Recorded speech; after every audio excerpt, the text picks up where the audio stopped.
C'est ce qui est intéressant avec les odeurs, c'est que moi, je peux pas contrôler ce que ça évoque chez les gens. Il y a un parfum, mais il y a autant d'expériences qu'il y a de personnes.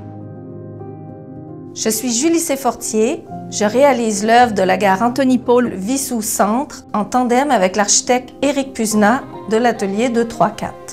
Moi, j'ai le meilleur archi. Il y a vraiment un dialogue très constructif, à la fois critique, exigeant aussi.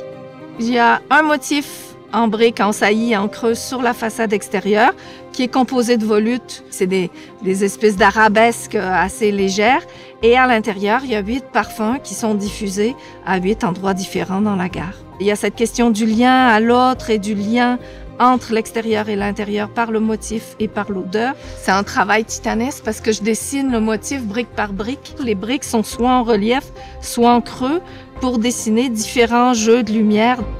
Les odeurs, en fait, va chercher le côté affectif des usagers, va chercher aussi leur mémoire.